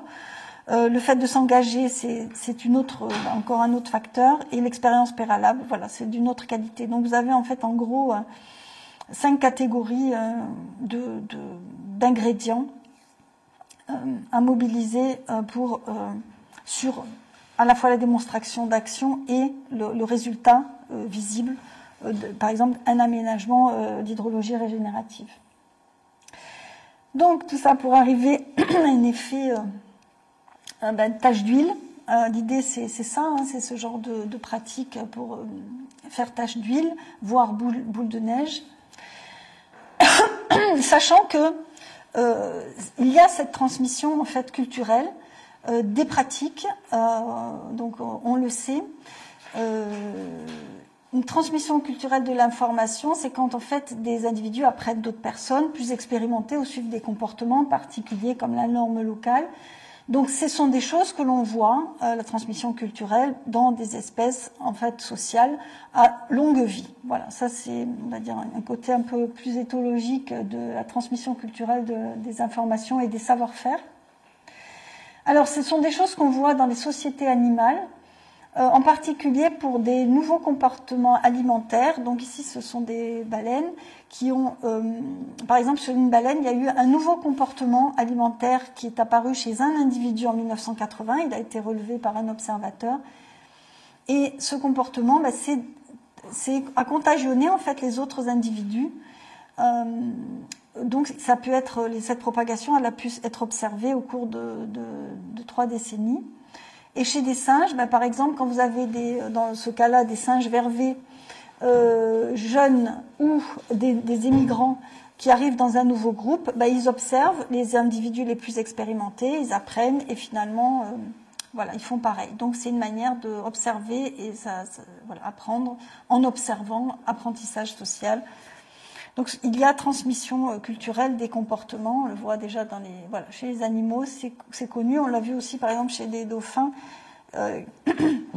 On a commencé à voir quelques dauphins qui se mettaient une éponge au bout de leur rostre et qui enfouissaient pour soulever des poissons qui étaient dans le sable, ça s'est propagé. Voilà, donc ils ont vu et ça s'est propagé. Chez les humains, donc il est prouvé que certaines normes sociales peuvent changer rapidement des comportements, peuvent changer rapidement en fait. Ça a été montré en tout cas au moins pour une expérience où une minorité de 25% avait fait basculer en fait le reste d'un groupe de personnes. C'était pour une convention de dénomination, c'était pour nommer quelque chose. Une autre expérience avait montré que, par exemple, dans un quartier, s'il y a une augmentation du nombre de résidents d'une origine ethnique, ça incite en fait d'autres groupes ethniques à quitter le quartier, pour vous dire qu'il y a des contagions comme ça qui se propagent. Donc en théorie, et donc on en est à ce stade qu'au niveau théorique, des masses critiques seraient nécessaires pour initier des changements sociaux. Ça a été repris par un Français, Moscovici, qui parle, lui, d'influence sociale. Et il parle d'influence minoritaire. Et donc, finalement, c'est ce qu'on pourrait rechercher pour faire évoluer les pratiques, on va dire, pro-environnementales, qu'un petit groupe d'individus arrive à faire basculer le reste d'une population. Et donc, à ce stade, donc on parle en fait chez les sociétés humaines donc d'influence sociale, et on parle, vous en avez peut-être entendu parler, de points de bascule et de tipping points. Donc c'est un point dans un système social où un petit changement quantitatif en termes de nombre de personnes peut déclencher des changements rapides et non linéaires. Donc ça, vous avez peut-être entendu parler. Alors à ma connaissance, moi j'ai cette notion de tipping point et de point de bascule. Et là, on va faire un creux dans les espoirs, dans le désespoir, parce que cette bibliographie, en fait, elle vient d'observations dans les systèmes biologiques, c'est-à-dire, par exemple, s'il y a tant d'animaux dans un groupe ou dans un espace, au bout d'un moment, quand il y en a tant, ça bascule, effectivement, il y a une augmentation. Donc ça a bien été, ces tipping points, ils ont bien été démontrés dans des systèmes biologiques, mais ça n'a pas été montré, en fait, à ma connaissance, au niveau comportemental. Par contre, et c'est modélisé, il y a des modèles théoriques du comportement humain, et en particulier pour le changement de comportement, pour les gestes pro-environnementaux, mais ce sont des modèles théoriques. Donc il y a des gens qui font des modèles théoriques de cet ordre-là, donc ça vous fait rêver. Alors là, on peut rêver. Hein. Voilà, donc à partir d'une contagion de quelques individus, on va dire, ça contagione la famille, le réseau personnel, le village, la communauté, la métacommunauté, la région. Voilà, c'est ce dont on rêve. Mais à ce stade, moi, la biblio que j'ai faite ne concerne que des modèles théoriques, et on en a d'autres qui font encore rêver. Pareil, un autre modèle théorique, donc du point de bascule, avec un tipping point qui serait là. Vous voyez. Voilà, poum poum, et puis là, poum, voilà, tout le monde bascule. Et encore un autre modèle, alors bon, ils l'ont fait un peu différemment, mais pareil. C'est une image en miroir, quoi, en fait. Donc à ma connaissance, ce ne sont que des modèles théoriques, et je n'ai pas trouvé, en fait, de situation réelle de comportement, en tout cas pro-environnementaux, qui suivraient ce genre de loi. Alors, pour aller plus loin, vous avez quelques livres qui vous parlent justement de contagion comportementale. Donc... et puis, l'idée, c'est donc... moi, pour ma part, je travaille sur les facteurs sociaux, depuis récemment, et non sociaux, qui affectent les comportements mimétiques d'activité. Et donc, personnellement, je m'intéresse seulement à la culture de l'eau et des végétaux et la désimperméabilisation des sols. Et donc d'essayer de mettre en place finalement essayer de tester en fait des facteurs qui vont favoriser justement ce mimétisme d'action, que ce soit des facteurs en fait finalement sociaux et non sociaux. Et par exemple, un facteur non social, ça va être la répétition justement d'une démonstration. Est-ce qu'il faut 1 ou 2 ou 3 répétitions à une semaine d'affilée pour que finalement ça se propage, quoi, finalement, qu'il y a donc étudier in situ l'imitation, mais ensuite la propagation. Est-ce que derrière la personne, elle va mettre en action, si elle a participé par exemple à un woofing ou un jardin participatif ou un jardin, etc., est-ce que derrière un endroit, est-ce qu'elle va aller le diffuser? Quelles sont les meilleures conditions pour qu'une fois qu'on lui a fait la démonstration, qu'elle a participé, pour que derrière, ça se propage, en fait. Voilà. Donc, vous voyez, au niveau espoir, désespoir, on a fait des hauts et des bas. Oui. Moi, j'ai une question par rapport à ce concept de tipping point, de bascule. Oui. Je ne sais pas si on a le droit de changer d'échelle, mais si on change d'échelle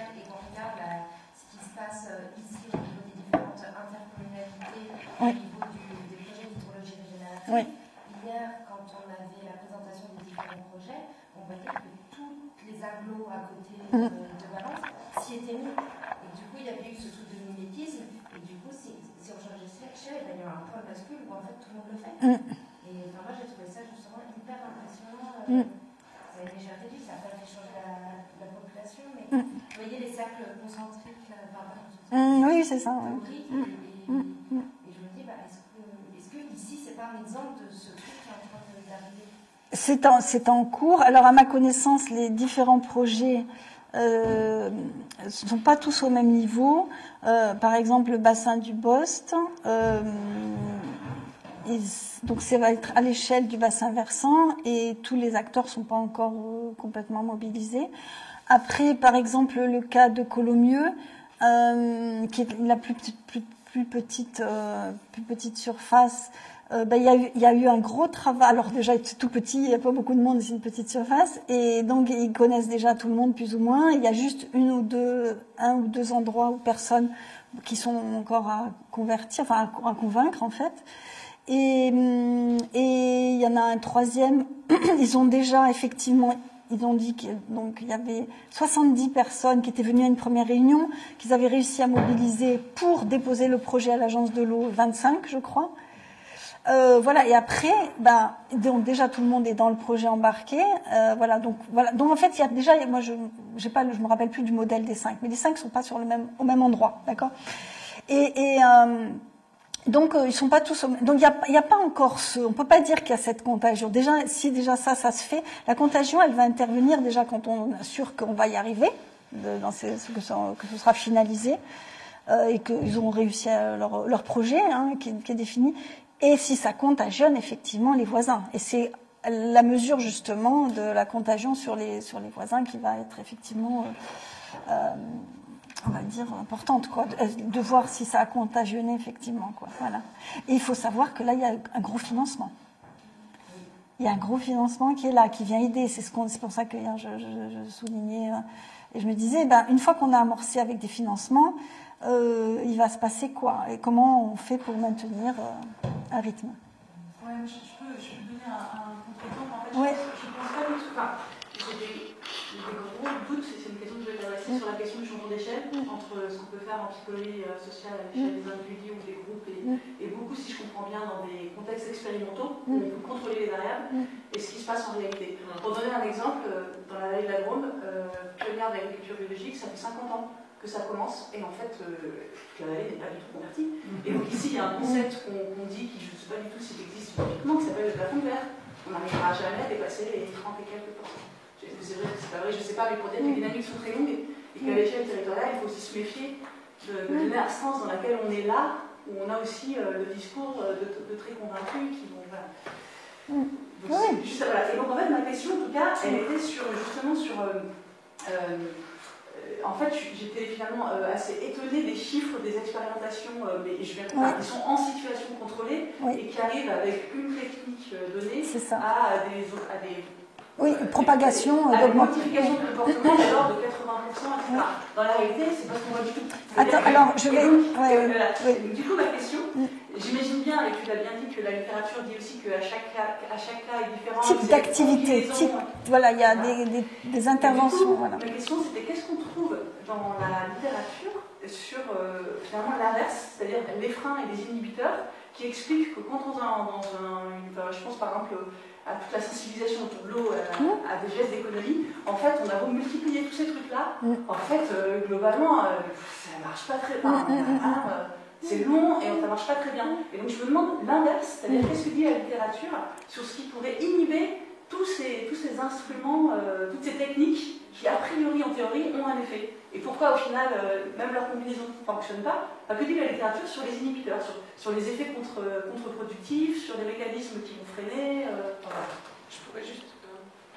Sauf que dans la situation que tu décris, on ne sait absolument pas qui a été sensibilisé ou pas. En fait, on ne sait pas si les gens ont eu les informations. C'est-à-dire, en situation territoriale, c'est pas parce que les choses se font que les gens le savent. Et on ne sait pas si les gens sont sensibilisés. On est tout à fait d'accord, mais ce que je voulais juste remarquer, c'est que, je sais pas, pour avoir fait longtemps des trucs, pour avoir observé longtemps, c'est que finalement, si si en labo, on voit des effets... oui, mais on est sûr que les gens ont des effets, voilà. Ah non, mais en fait... comment dire, ça, pour le coup, les littératures le montrent. L'information ne suffit pas. Oui, ça, on est d'accord. On est d'accord. Mais ce que je veux dire par là, c'est que comme ces situations dans des contextes territoriaux se répètent, où on a du mal à changer globalement tous les comportements, c'est qu'il y a bien des freins ou des choses qui s'inhibent. Et c'est pour ça que je pose la question si théoriquement, comme là, tu nous as présenté tous les leviers potentiels, est-ce que théoriquement, des gens travaillent au contraire sur ce qui pourrait faire qu'un de ces leviers, et malgré... au final, ne fonctionne jamais en vrai sur le terrain. Tu vois, c'était vraiment pile juste le sujet inverse. Il y a une réponse dans la salle. Pour reprendre, je ne sais pas si tu te souviens, mais une de tes remarques, c'est qu'en face, on a quand même un énorme rouleau compresseur de contre-information et de dire continuez comme ça, il n'y a pas de problème. Et donc, je trouve que c'est extrêmement difficile de mesurer dans une société, par exemple. On se dit, ouais, on va démontrer que c'est super bien de faire l'écologie régénérative. Pour autant, il y a plein d'acteurs sur le territoire qui vont dire ça, c'est quand même. Et c'est pour ça que je posais la question des contre, comment on fait pour mesurer des en est. Voilà. En sociologie, je pense que ça devrait. Parce que là, on parle mais il y a aussi cette contre-information, ce rouleau compresseur qui joue là-dedans. Bien sûr. Mais du coup, comment vous l'avez fait? Ah non, moi j'ai pas travaillé sur les freins à niveau. Moi j'ai pas vu ça. J'ai pas vu. Je sais pas ce que tu l'as dit. Je sais pas ce que tu l'as dit. Moi, je pense que le facteur coercitif. L'élément coercitif. Par exemple, je donne un exemple.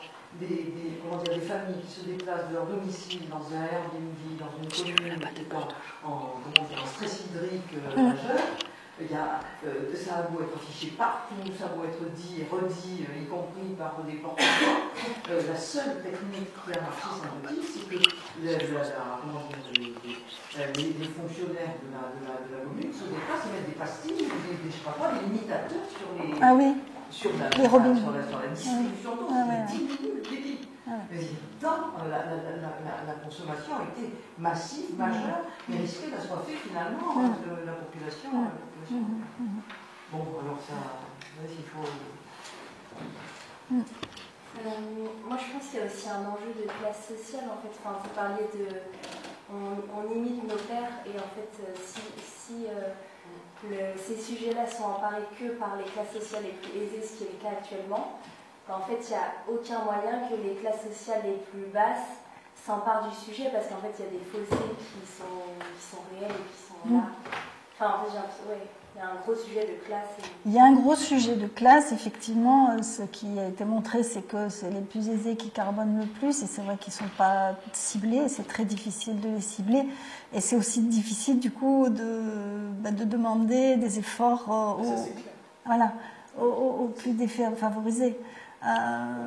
Voilà. Oui, il y a aussi l'inverse, c'est-à-dire que il me semble qu'au contraire, là que maintenant il y a un certain nombre d'études qui sortent, et ce qui est tout autour de ce qu'on appelle le croisement des savoirs ou l'empowerment, qui est de dire justement, attention, ne projetons pas la façon de voir des élites et des consommateurs principaux, disant les pauvres c'est pas leur sujet, ils ont déjà autre chose à penser, donc il faut penser pour eux, mais au contraire ils ont aussi quelque chose à dire et vont justement être d'autant plus utilisés de double peine si jamais on ne pose pas à eux en premier lieu les questions qui les concernent et finalement toutes les questions les concernent. Enfin, je dis ça par exemple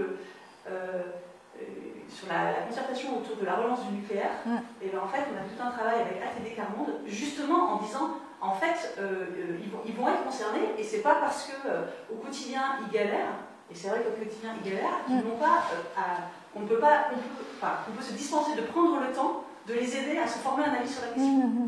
Et enfin voilà, c'était juste pour dire que je pense que cette question-là se pose aussi vachement sur la question des justices-injustices particulièrement.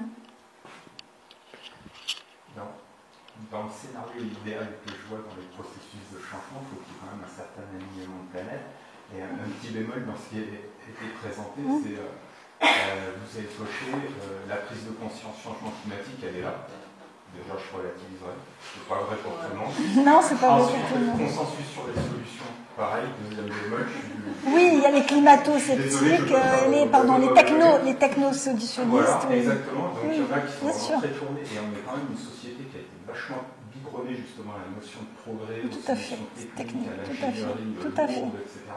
Comme quoi, c'est Oui, facteur de tout à fait. solution. Donc, ça rassure tout le monde. Et après, notre organisation de société, elle est comme ça. Aussi, c'est un État qui décide et c'est très descendant. Et aujourd'hui, dans cette processus, vous avez bien dit, c'est un ensemble d'ingrédients qui doivent fonctionner ensemble. C'est ça. Et si on n'a pas justement l'État dans les politiques publiques, alors je ne dis pas qu'il faut tout attendre de l'État, mais clairement qui ne donne pas l'exemple en tant que démonstrateur connu, avec des mesures incitatives, réglementaires ou autres, et ben on voit qu'on n'y arrive pas. Et du coup, on reste à une influence minoritaire et qu'on n'arrive pas à avoir ce point de bascule, parce que ce n'est pas un ensemble qui bouge ensemble. Complètement. Je garde espoir, mais je vivre quand même les difficultés. Oui. Alors, il ne faut pas finir par moi si c'est trop négatif. Mais voilà. Si on prend l'histoire de la mobilité, si on regarde le rapport de l'État sur la prospective à 20 ans, il y a en première page une lettre de Macron qui dit que la voiture individuelle restera le moyen de transport majoritaire des Français. Donc, on peut faire ce qu'on veut, mais à partir du moment où l'État a donné une directive sur les 20 prochaines années, sur la voiture individuelle, ça va être extrêmement compliqué de mettre en place des mouvements différents. Pour reprendre ça, c'est-à-dire qu'en face, on a des autoroutes qui sont absolument phénoménales et qui nous écrasent, en fait. Bon, après, quand même, la mobilité a quand même changé. On a beaucoup plus de vélos, de trottinettes électriques, etc. Donc, il y a quand même des choses. Oui, en ville, non, pas en zone rurale. Et par exemple, la région PACA cherche vraiment à faire bouger la mobilité dans la région. Donc, pas simplement la ville, quoi, par exemple. Donc il y a vraiment même si Macron a dit que il y a des recherches au niveau des locales de changer cette mobilité avec les maisons de la mobilité. Mais je suis d'accord. Nous, sur l'Occitanie, il s'affiche la région citoyenne, pour autant il finance l'autoroute Castres-Toulouse. Oui. Tout à fait. C'est dommage que dans la même région, que les politiques publiques en termes de mobilité, elles sont exactement, elles suivent la directive de l'État, et du coup là-bas on est. Il n'y a pas de piste cyclable, il n'y a pas de la voiture individuelle. Oui. Sans pouvoir plus tomber la chose, c'est quand même vraiment l'argent qui est le manque aujourd'hui. Et dans l'exemple que vous avez donné aussi sur l'effort commun qui a pu se trouver sur la réduction des gaz à effet de serre, les CFC, qui se sont entendus parce que c'était les États. C'était des gaz à très longue durée qui faisaient que quand les frigos étaient jetés, ils continuaient à s'échapper. Donc ils ont trouvé un gaz qui était moins impactant, mais à durée de vie courte. Mais ils ont trouvé leur avantage parce qu'ils se sont dit, mais du coup, ça va permettre de changer plus souvent de matériel, dans la logique de production-consommation. Voilà, l'intérêt commun, il s'est trouvé autour de l'économie. Je suis désolé. Non, mais on est d'accord. C'est ça. Non, mais beaucoup. Il y a des choses qui bougent, ça c'est positif. Soyons exemples. Vous avez de la chance. C'est vous qui Est-ce qu'on pourrait revenir sur le titre de votre conférence Soyons le changement pour le pouvoir, et donc du coup, c'est une phrase de Gandhi. Oui, tout à fait. Parce que justement, l'idée c'est d'être démonstrateur soi-même d'une action, d'une part, mais aussi de démontrer le résultat d'une action comme un aménagement du territoire. Voilà, en fait, c'est ça, en fait, c'est ça que je voulais dire par ça, par sa propre action et par le résultat de ses actions, et que c'est ça qu'il faut montrer. Et du coup, on en revient à la discussion qu'il y avait hier, qui était soit finalement, on va dire par exemple pour ce qui concerne l'hydrologie régénérative, il s'agirait de faire donc venir les pairs agriculteurs in situ pour qu'ils voient le résultat et qu'ils fassent aussi pour se rendre compte finalement des watts qu'il faut déployer, mais également faire modèle comportementalement ou montrer le résultat d'une action, c'est aussi, ça peut être porté différemment, en fait, en faisant des démonstrateurs et en l'amenant finalement auprès de divers types de populations. C'est-à-dire, ça peut être in situ ou l'exporter plus proche des personnes pour qu'elles se rendent compte des solutions pour ce qui concerne, on va dire, ce qui concerne la culture de l'eau et des végétaux, quoi. Voilà. Voilà. En fait, il faut faire partout des foyers de contamination positive. C'est ça, c'est ça, et c'est ça, c'est ça. À la fois, soyons des mousses. Et nous, on n'est pas l'État, exactement. oui, c'est ça. Sauf que les élus, enfin en tout cas les politiques, elles suivent. Normalement, oui. Donc si ça pousse, ça suit. Mais moi, c'était peut-être ma question justement. Est-ce que cette littérature sur la psychologie sociale, elle dialogue ou alors pas du tout avec la sociologie, par exemple sur d'autres types de théories comme du changement, comme je sais pas, la théorie des pratiques, ou enfin voilà, est-ce qu'il y a une discussion qui va regarder à l'échelle individuelle un petit peu ce qui se passe autour voilà, c'est vraiment une question curiosité. La question de la démonstration d'action et de résultats d'action, c'est à l'intersection de plusieurs disciplines. Ça, c'est la sociologie pragmatique, voilà. Mais c'est tout, en fait. Moi, je ne parle que de ces deux aspects. Montrer une action et montrer le résultat d'une action qui, finalement, concerne de très nombreuses disciplines. Ça, c'est basique et c'est au croisement de nombreuses disciplines. C'est du visuomoteur, d'une part, et du visuel, d'autre part. Et on le retrouve dans plein de... Je dis ça, mais justement, moi, j'ai l'impression que ça... Enfin, pour avoir touché un petit peu les deux, j'ai l'impression que ça communique très très mal. Enfin, en tout cas, ça dialogue très très peu. Et que soit on est sur la question d'études justement de la modification des représentations des comportements à l'échelle individuelle, mais quand on passe à l'échelle territoriale, collective, il y a tellement de choses qui se mettent dedans qu'on ne peut plus utiliser les mêmes outils. Et souvent on est démunis, à part voilà, dire on sait qu'il y a une liste de leviers qui marchent, mais alors l'étude de la combinaison de ces leviers à un contexte spécifique et lequel marcherait mieux dans un tel ou tel contexte, ça j'ai jamais vu ça. Pourtant c'est ce qu'on lancer un programme. Je ne sais pas justement comment on pourrait le faire, quoi. Mais il s'agirait de faire des démonstrateurs plus visibles, de savoir qu'il y a des démonstrateurs in situ dans les fermes, de résultats d'action et d'action, et aussi les importer à un certain nombre d'endroits à lesquels, je ne sais pas, mais il faudrait les déterminer.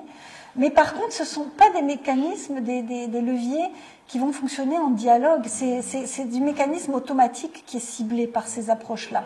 C'est automatique, c'est bas niveau, automatique, c'est de la comparaison sociale et de la démonstration d'action.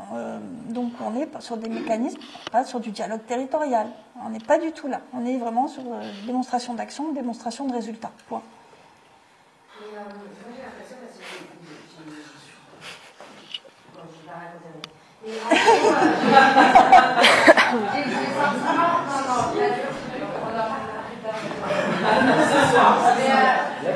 j'ai le sentiment qu'on a beau essayer de faire quelque chose et de pouvoir le montrer, mais comment on fait pour montrer l'action et montrer le résultat d'action à l'âme qui n'a pas soif?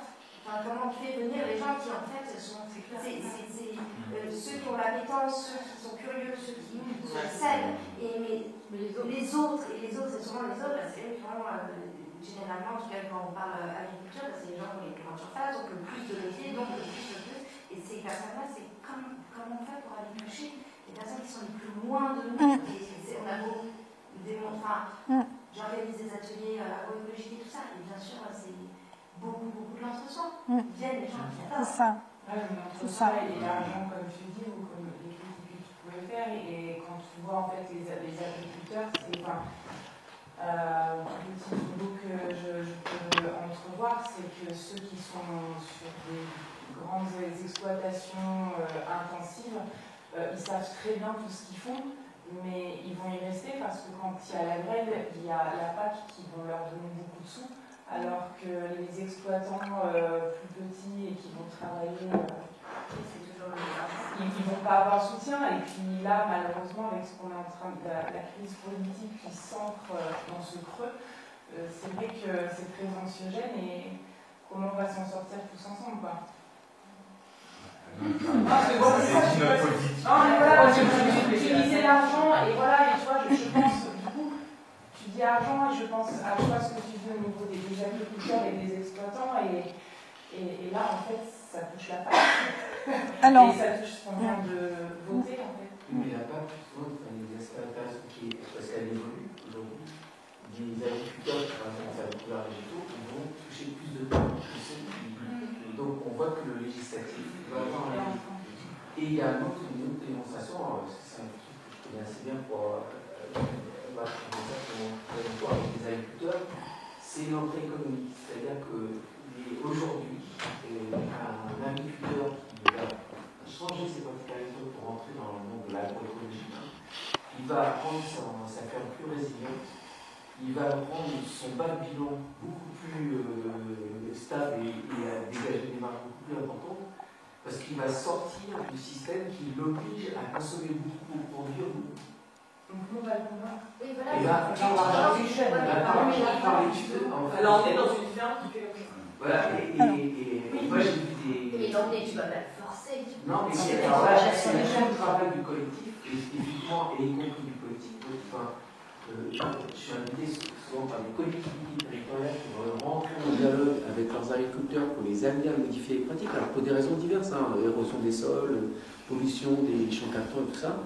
Et en fait, ils ont une forte réflexion sur l'économie. C'est-à-dire que, puisque aujourd'hui on parle que d'argent, l'entrée économique est un super levier. Parce que quand le gars il fait son calcul, alors évidemment, c'est l'autre rouleau compresseur qui se met en place de ceux qui vendent toutes ces choses. Mais n'empêche que l'agriculteur, même convaincu que dans son système de grande culture, machin, voilà. Il y a des tensions qui sont réelles. Enfin. Je l'ai entendu hier, en effet, cette question de la comptabilité. Et je pense, depuis hier, je me dis, mais bon sang, il faut remplacer, en quelque sorte, les assistantes sociales de la MSA par des comptables expérimentés. Enfin, je veux dire qu'elles soient accompagnées de comptables expérimentés, c'est-à-dire qu'elles apportent une solution plutôt que de dire, écoutez, voilà, on va faire un séjour de répit, ou on va vous hospitaliser, ou ceci ou cela, avant que vous vous pendiez dans la grange. Déjà fait des comptes.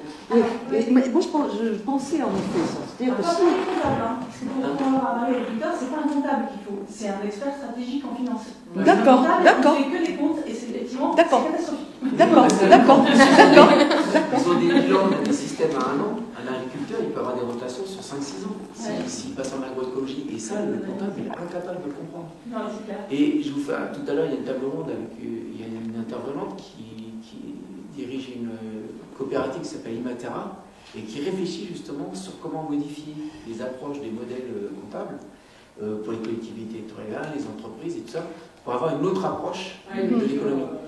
Et c'est vraiment super intéressant de voir des gens qui finalement se disent mais comment on peut activer des leviers auxquels on ne penserait pas forcément, qui n'est pas seulement sur oui je vais faire une super agriculture hyper propre, hyper respectueuse, certes, mais du coup il y a aussi une notion de pérennité dans les entreprises agricoles et de dégager, d'avoir une entreprise, puisqu'une ferme c'est une entreprise, qui soit beaucoup plus résiliente économiquement. Et ça, c'est des notions qui sont aussi intéressantes à mettre en œuvre que le bénéfice environnemental. Il y a une chose que j'ai pas entendue, mais enfin qui me semble.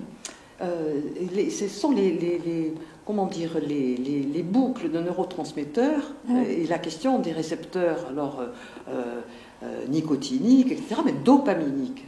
La question de la boucle de récompense immédiate.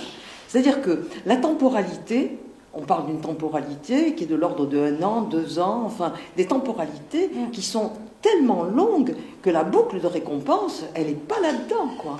La boucle de récompense, elle est immédiate. Alors, et donc ça c'est absolument, ça va dans le contre-productif, enfin c'est aussi pour ça que ça marche pas. Alors là, vous faites écho à Boller et ce qui a été rapporté sur ces aspects-là. Moi, en fait, je prends le contre-pied. Je veux dire, il suffit qu'on passe une semaine dans une nouvelle culture, on s'imbibe et on change de comportement. En fait, en réalité, on peut très très vite changer de comportement. Les blédards, comme disent, quand ils rentrent au pays, ils changent. Quand ils reviennent, ils rechangent. Ben oui, parce qu'on est en contexte social et spatial. Donc, nous avons le potentiel de faire ça. Le problème, c'est les dispositifs sociotechniques qui sont autour. Mais par contre, changer tout seul quand le monde va dans une direction, c'est difficile. Et quelque part, là, on est dans... Enfin... Oui, voilà. Mais ce n'est pas impossible. Et on peut le faire. Et on a appris à le faire. Et il y a certains qui arrivent à changer de régime alimentaire, mais ils vont faire changer toute leur famille. Il y en a qui arrivent à arrêter de fumer et ils changent de groupe social.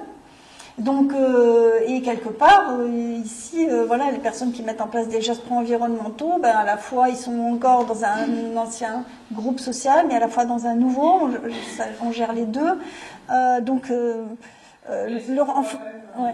des têtes de pont de l'exemple dans les territoires, c'est-à-dire qu'en fait, les démonstrateurs, ils ne vont pas être tous aussi influents les uns que les autres. Et je pense que peut-être que c'est ça qu'il faut essayer. Ouais, moi je dirais attention dans l'autre sens.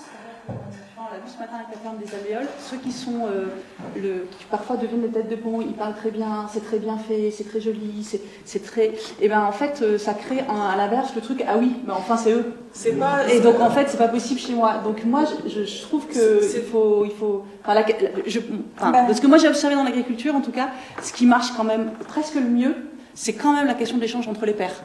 Et entre des pairs qui sont pas nécessairement exemplaires. Donc, voilà. Mais peut-être que tu voulais dire. Hein. Non, enfin tête de pont, j'imaginais, parce que ce matin on est allé voir, on était au GAEC Mont-Luc là, et donc il expliquait qu'il y a la chambre d'agriculture qui est allée le voir. Et donc je me dis, bah, effectivement, à un moment donné, si un lieu comme ça peut faire réfléchir les gens de la chambre d'agriculture, bah, ça c'est une tête de pont qui a quand même un réseau important. Donc c'est aussi ça l'idée, c'est de se dire qu'il y a quand même dans les gens qui vont porter une parole et qui vont essayer de sensibiliser, etc., peut-être voilà, des... Mais ça veut dire que ce qu'on est en train de dire, en fait, c'est que c'est complémentaire, ça dépend du public. C'est-à-dire que je pense que les têtes de pont comme ça, c'est pour convaincre les politiques et les financeurs. Et ce que moi je disais là, avec les gens d'entre-pairs, c'est pour convaincre chacun, et notamment son voisin. À chaque fois, il faut les trouver. Et puis tu as raison, et les mots aussi, quoi.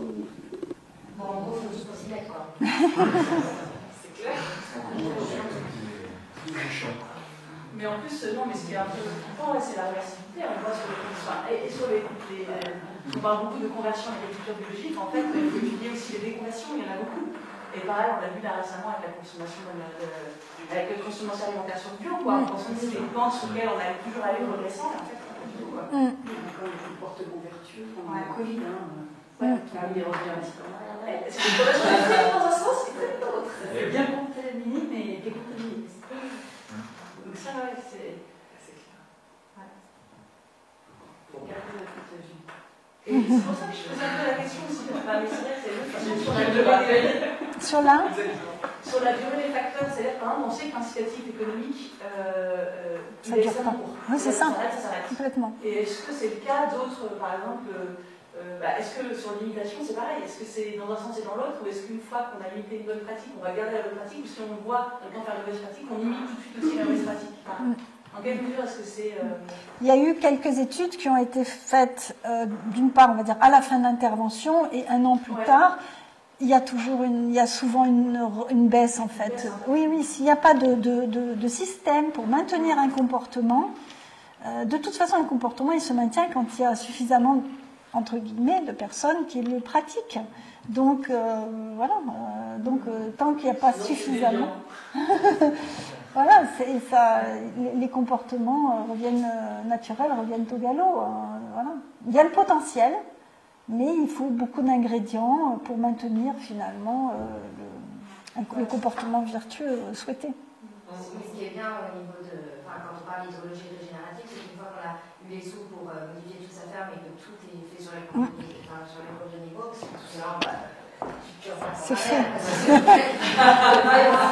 Et bien, à toi, on va faire une question, je pense. Mais tu peux pas faire de l'ignorance, parce que tu vois, tes cours mettent en pêche. Alors, c'est ça, franchement, un coup de degré, c'est ça, c'est genre dégommer. On va mettre tout dégommer. Et Olivier Brun, on va synthétiser en bas. Quand ça s'arrête, après, ça s'est recompensé par des rendements, des papillons. Mais je sais pas, j'ai des soucis. C'est bon, je suis bien moins sûre que la base. C'est pas une question. Il avait un exemple dans la classe, là, Maroc et ils disaient que justement ils avaient travaillé sur une vallée pour régénérer et donc du coup il y avait une productivité bien plus importante, sauf que les mecs autour, en fait c'est une vache pour pas qu'ils aillent pâturer, sauf qu'ils sont affamés autour, donc en fait ils ont qu'une crainte, c'est qu'à un moment donné ils ouvrent les tout le parcours. Donc je pense que ça il faut rester vigilant. Il est 5h moins 10. Il y a la table ronde maintenant. Donc, merci.